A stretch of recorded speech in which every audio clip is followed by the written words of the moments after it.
plead guilty to two of the counts that are identified in the information. Since much of today's proceeding will be a dialogue between me and you, the first thing I'm going to do is swear you in. You please raise your hand. Do you solemnly swear or affirm that the testimony you're about to give today will be the truth? Yes. Thank you. What is your name, ma'am? Michelle Blair, Ms. Blair, how old are you? 36. Are you a United States citizen? Yes. Okay. Before we get to the plea-taking procedure, I'd like to discuss the issue of competency here. I know last Friday you said that you had a number of issues with respect to the Shiner report. Yes. However, there already is a forensic center report that deems you competent to stand trial and proceed in this case. Mr. Harris, am I right in understanding you wish to object to the Shiner report in its entirety? We wish to object to some of the facts that are identified in the Shinery report. We would accept the conclusion that she's competent to stand trial and competent to waive her Miranda and criminally responsible. Your Honor, may I hand you the documents that Ms. Blair has asked me to give to this court with regards to the Shinery report and her responses. As I understand, these are notes that she made within the Shiner report where she disputes the factual content of the report. Correct, Your Honor. Okay. Well, if there is a stipulation as to the conclusion and the forensic report reached the same, the forensic center reached the same conclusion, and the fact that she's presumed to be competent, I see no reason why I can't enter an order with respect to competency and criminal responsibility. There was a stipulation at the district court level. However, if there was an order entered, that obviously does not make its way to this court. So, for completeness of the record, I'm going to enter an order that Ms. Blair deemed competent and criminally responsible in this case, and she was competent to waive Miranda. So with that out of the way, Your Honor, go ahead. I would indicate to the court that as to criminal responsibility, she refused a criminal responsibility examination and With respect to the forensic center. and was deemed competent to make that waiver. Okay.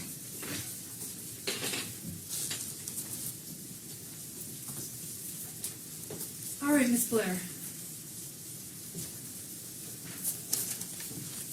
Now, the information I have before me is that you want to plead guilty to count 2, the premeditated murder of Stoney Blair, Yes. and count 3, the felony murder of Stephen Barry. Yes. Okay. Am I correct that you want to plead guilty to those counts? Yes. Okay. You understand that if I accept a guilty plea, you'll be subject to a mandatory sentence of life in the Michigan Department of Corrections without the possibility of parole for both cases. I understand. Okay. You understand Michigan does not have the death penalty?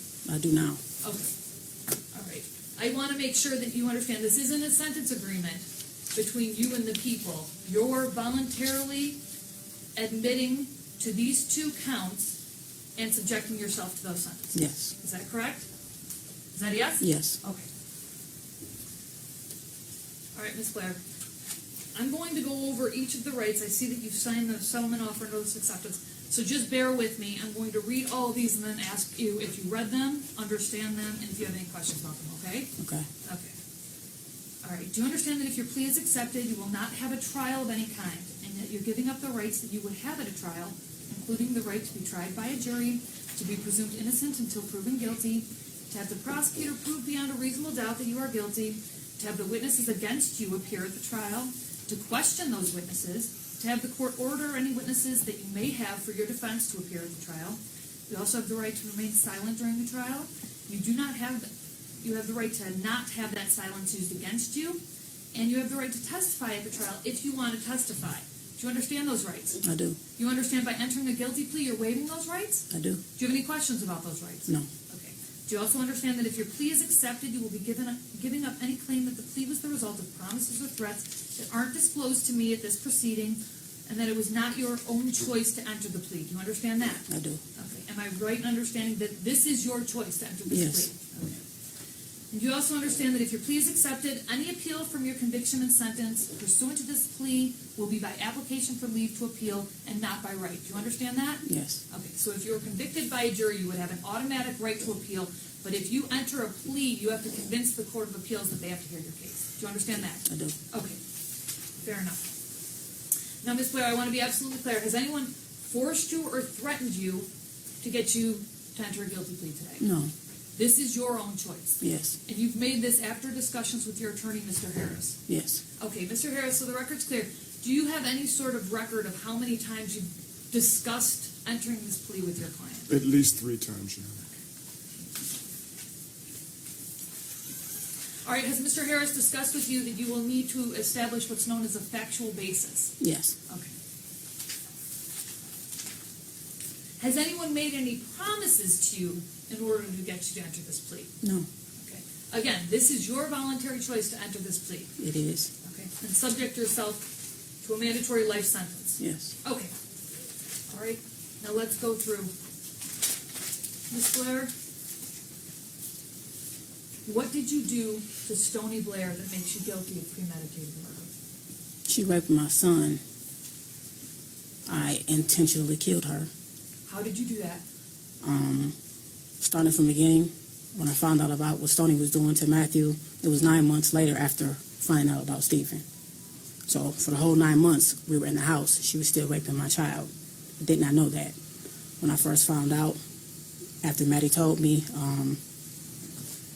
I took a minute because I was not understanding, that she did that to him. But I repeatedly punched her. On many occasions, my son, I told him to tell me every single thing she did to him. So as he was telling me more and more things that she did. I assaulted her every time he told me what she did to him. By assault, I mean I punched her. I have put a bag over her head till she lost consciousness. I threw hot water on her, scalding hot water from the faucet. Did you hit her in the head with a Yes, stick? I hit her on her head multiple times, over and over. Was that shortly before she died? That was actually days before she died and the day she died. Okay. I hit on her back. It's like with her tailbone. I kicked her.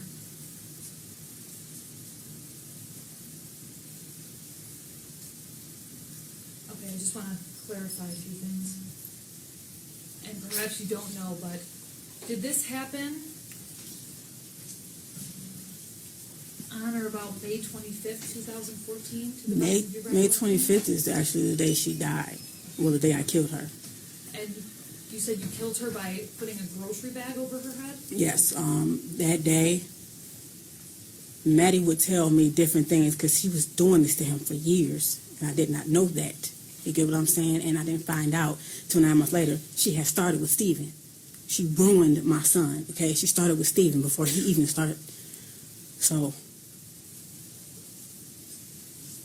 yes, I put a bag over her head, but it got worse that day. Yes, I did. It got worse that day because Matthew would tell me how she would take her pad, her menstrual pad, and squeeze her blood out in his mouth.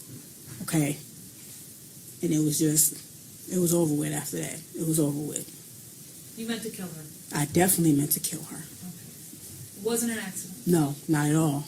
If I had a chance to do it again, I would.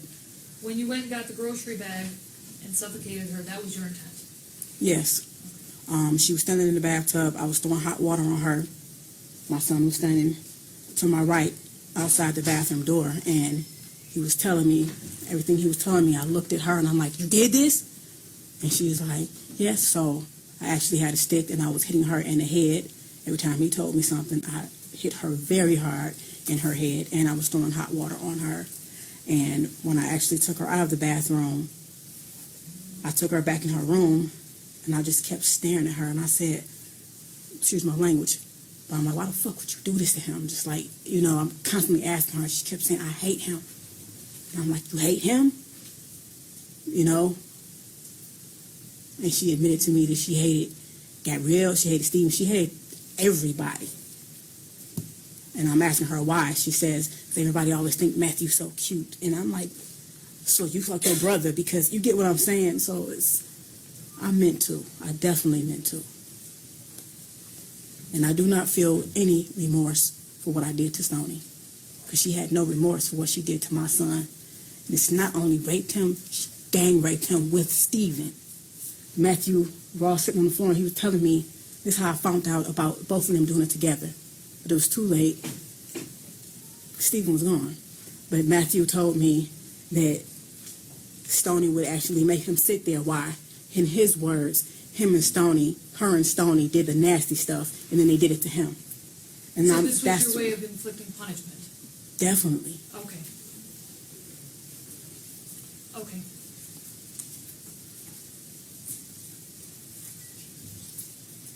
Where did that happen? What, Where did it? The death? her actual death? Yes. Right. Not the location of the house. Where did you live at the time? 804 St. Albans Street. Is that in the city of Detroit? Yes. Okay. Your Honor, Go ahead. can we ask Ms. Blair if she ever actually saw or witnessed any of these acts with regard to Stoney or... Okay. Yeah. Did you ever actually see anything of any sexual abuse of any kind between either Stephen and Stoney and Matthew? I reject her question, but I will answer it because no one will say that this did not happen because it actually did. I just want to have a clear record. Because so far, all you've told me was that you just heard it. Did you ever And actually that they see it? admitted it. No, I did Okay. not. You Okay. get what I'm saying? Yeah, no, I But understand. as I went back in my head and thought back to all the many things that was wrong with Matthew over the years, and I'm like, that's what was wrong with you? He'll use the bathroom and say, Mom, my butt hurts when I poop. I don't know, Matthew. So I started giving him 100% juice to make his stool softer, maybe to help him use the that wasn't the problem. It wasn't his stool. It was that he was being raped, okay? My son looked me in my eyes and he gave me a very detailed account of everything they did. Matthew is not a violent boy. He is a very sweet little boy. So for him to stand there and look at me and say, do it again, he was hurting. You know? Okay. At a certain point, I told him to stop talking. And I said, Stoney, you tell me what the fuck you did to my son. And I said, Matthew, if she say anything that's not right, tell me. She started telling me many things. And I also asked her, so why didn't Stephen tell me that when I asked him, did anybody do this to him? Why didn't he tell me that you did it to him? Because Stoney was going upstairs, beating Stephen's ass, threatening him. Basically, at a certain point, after I was hitting Stephen, I didn't want to look at him. I didn't want to look at him, so I told him to go to his room. When it came time to eat, I didn't want to take no food up, so I sent Stoney up because she volunteered, not knowing at that time that Stoney was raping either of them.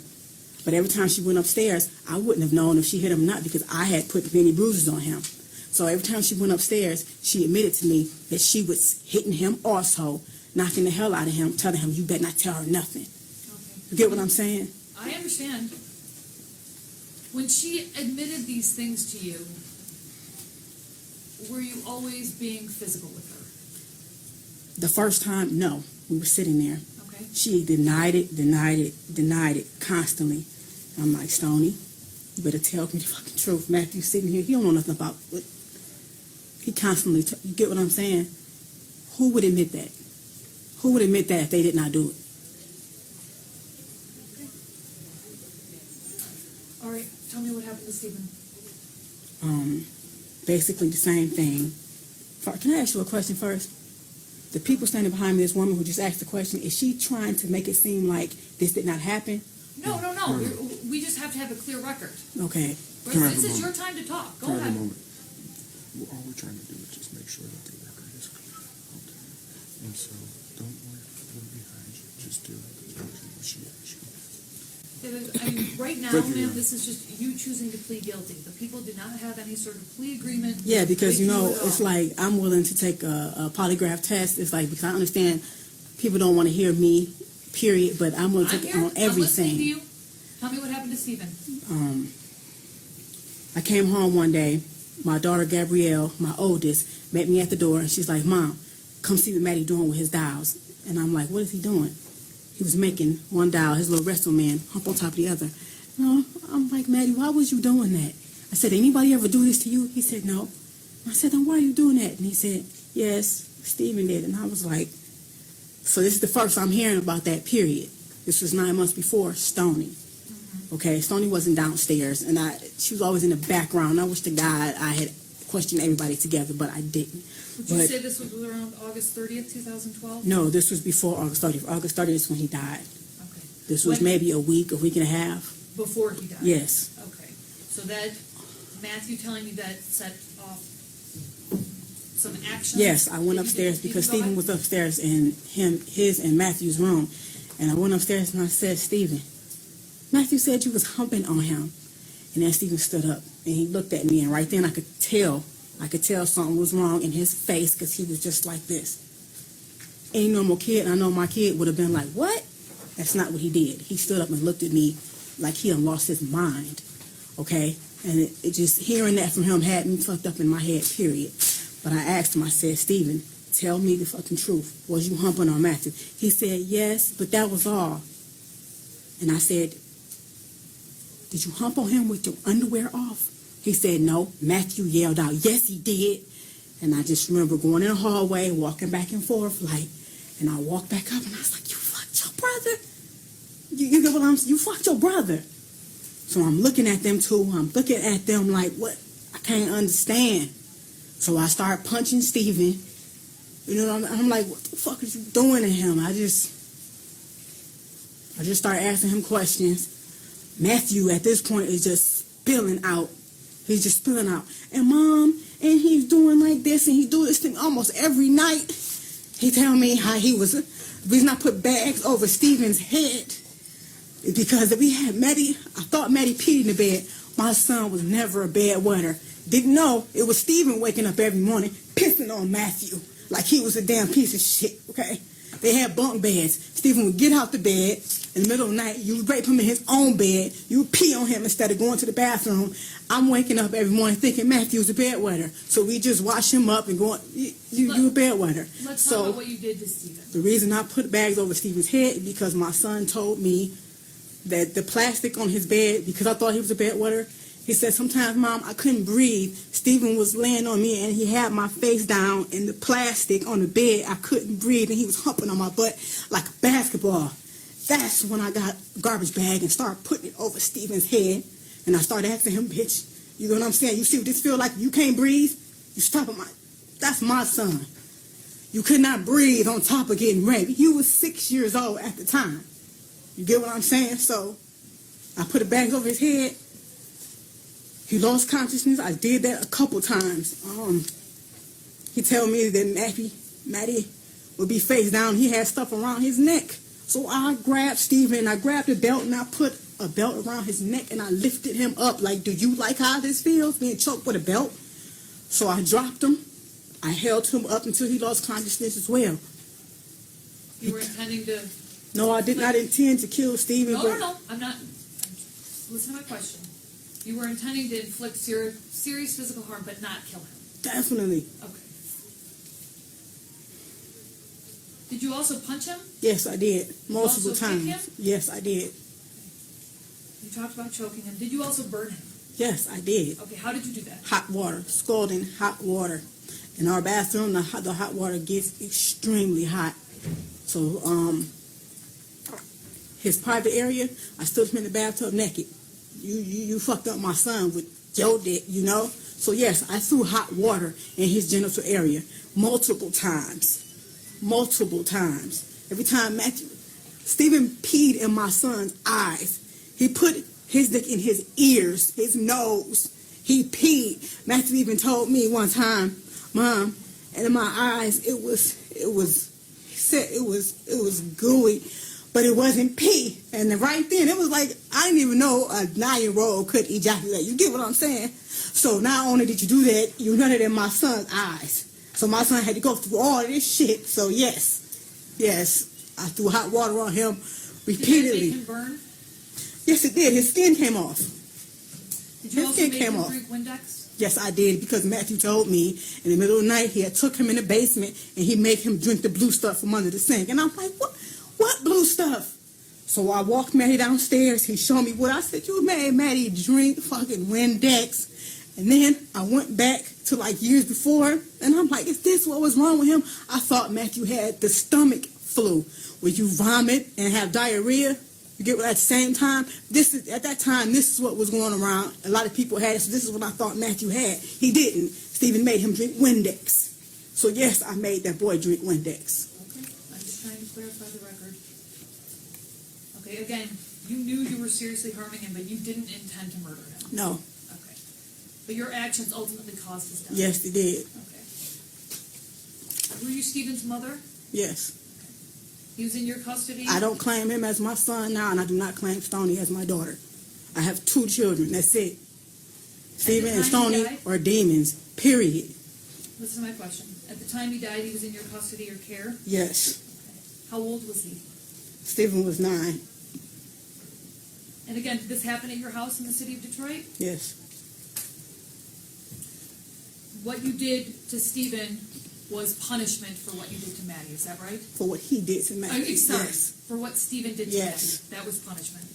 And if I had killed Stephen intentionally, I definitely would be proud to say I did. But I didn't. But I know all the things that I did to him, how I hurt him, I know it did cause his death. You know what I'm saying? It was like that day, the day that he died, I went in his room, it was throw up in front of him on the bed. I got him up. He said he had to go to the bathroom, but he couldn't use the bathroom. By the time we came out the bathroom, his breathing was crazy. Stephen usually has a strong heartbeat, but it was really faint, really, really faint. And then all of a sudden, he just started going like this, and I was holding him. We were both sitting on the floor, and I'm actually holding him up. Couldn't even hold a sip of him. I'm like, Stephen, doing like this, because the day before that, I actually said, I'm going to stop, because I looked in the room and like, he is toe up, you know. Were you starving him at this time as well? No, I was not. I never starved him, and that's another thing that they're not understanding. He may have lost weight, but because they had their hands in Matthew, and they controlled him in every type of way, down to food. They would take his meat, basically. We didn't always eat together. I thought him and Stephen was very close, so Stephen would manipulate me. Mom, can me and Maddie eat up in our room? I'm like, yeah, go ahead. I'm thinking that's his best friend, that's his brother. That's how he made it seem. But that's a lie. He kept Matthew up under his wing on purpose. Matthew never wanted to be around Stephen, and I don't know how I didn't see that. So they would take his food. They would actually only let him eat his vegetables. So yes, when I fed Stephen, he only got vegetables and like healthy things, and it was minimal, like oatmeal and things like that. He did not get meat. You stole from my son. And actually, when I tried to feed him, my son Matthew said, Mom, that's bold. They used to take my food all the time. That's bold. You get what I'm saying? So yes. Now Stoney, I did starve her. I did. 9 more months, you go on and your big ass. She was 13. My son told me how she used to sit on his face, and he said, Mom, it stinks real bad. And she was, you know what I'm saying? Fuck that. Yes, I did. And then oatmeal is all that girl got. And she's lucky she got that once a day. Stoney only got oatmeal? Is that what you're Oatmeal once a day. She's very lucky she got that. And I even have to hide the fact that I was giving her oatmeal for Matthew because he didn't want me to feed her, and he had every right to feel that way. Hold on, just where can we get Kleenex over here? No, I'm good. You're okay? Okay. I just have a few more questions.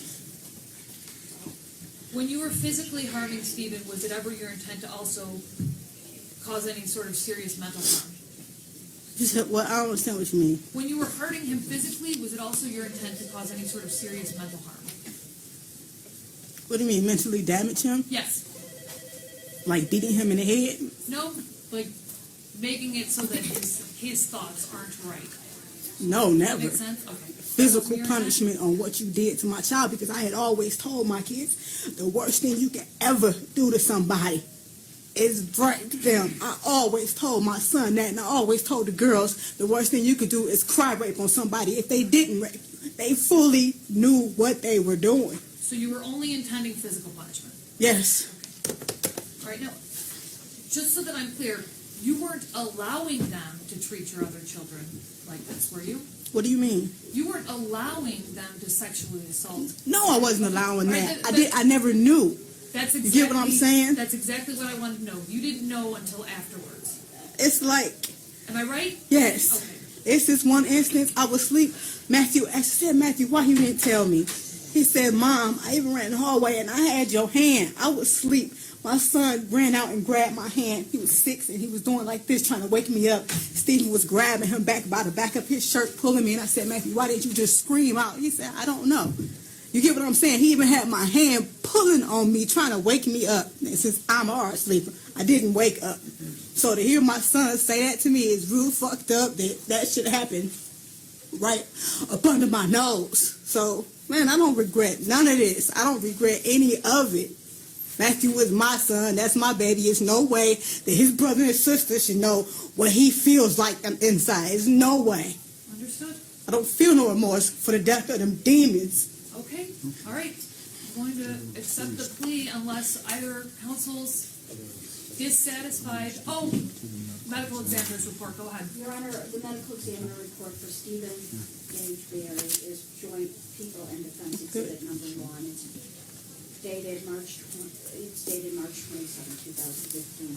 The medical examiner's report for Stoney and Blair is Joint People and Defendant Exhibit number 2, all dated March 27, 2015. Okay, they're accepted and they're Yeah, admitted. Go Your ahead. Honor, I'm wondering if Ms. Blair ever called the police to report it. Can you answer that question? Why is she asking? We're just trying to make a clear record. You mean to report what they had done? No. What they had done to Matthew. No. But after I found out about Stephen, even before I started hitting him, I did actually call the police on advice, and I told them like a hypothetical situation, like because I was scared, like, you get what I'm saying, what's going to happen with my other two. I definitely didn't want to lose Gabby and Matthew. And I was definitely about to leave Matthew after that just happened, but I called the police and I'm asking them in a case where it's one brother that's been raping the other, what can be done? Will they take both kids out of the home? And he said, well, actually, yes, they would take both kids out of the home, but this is a case for CPS. And they said, did that happen to you? And I said, no, it's actually a friend. He said, the best thing I could do is tell you to call CPS and they can guide you further on what to do. And they said, but basically it has to be an investigation, so both will be taken out of the home. You get what I'm saying? I understand. And how they manipulate, I was their mother. So if they can manipulate me, no. Okay. No. And I was not letting Stoney go anywhere. I'm glad. I actually was going to turn myself in right after Stephen died. And I told my son Matthew that, I fucked up. I got to go, and I got to go turn myself into the police. I got to go turn myself in. And he said, turn yourself into what? And I said, Matthew, turn myself into the police. That means I got to go because I killed somebody. And then he said, I don't want you to go. When he said that, that was it. So I put Stephen in the freezer, and I said, I'm going to stay with my kids as long as possible. And I'm glad I did, because if I had not have done that, I would not have found out about Stoney. You see what I'm saying? So everything happened how it was meant to happen. Okay. She could have been right with him, fooling everybody. And my son Matthew in the end would have been totally ruined. Your Honor, I have in my hand the postmortem report for Stoney Ann Blair and for Stephen Gage Berry, and the prosecutor and I are using it as both joint exhibits of Exhibit 1 and Exhibit 2, and we tender them to the court. Okay. I'll accept them. To help you make a determination on a factual basis.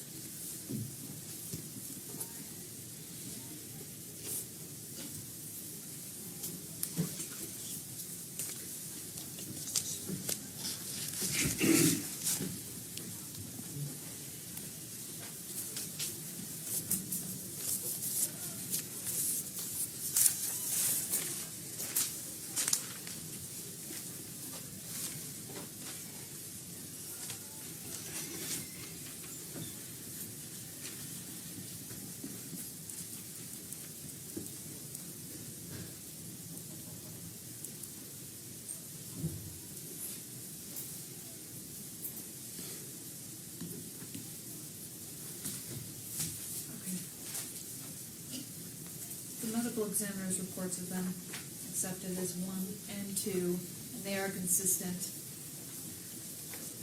with the testimony that was just provided by Ms. Blair. I believe there's a sufficient factual basis to accept the plea at this point. Counsel, or either counsel, would have any promises, threats, or inducements that were not disclosed on this record. The people are not. Defense is not, Your Honor. Are counsel satisfied that the court has complied with the court rules? The people are. Defense is. Okay. I'll accept the plea. We have, I'll accept the plea as knowing, accurate, and voluntary. And we have a sentencing date, in this case, it would be 2 weeks from today, which takes us to July 13th. Is that good for you, Mr. Harris? I have a question about that. I'm still in the middle of a family trial, and I go tomorrow. It's supposed to be for closing, and the 27th for best interest. So will that interfere with that? Nope, this is separate proceeding. 13th is fine. Go ahead, it's not gonna work for us. Is it possible to do it I'm here. on a Friday, the 17th? Not possible. Is that good for you, Mr. That'd be Harris? fine, Your Honor. Okay. Friday, July 17th. You can step back, Ms. Blair. Coming back.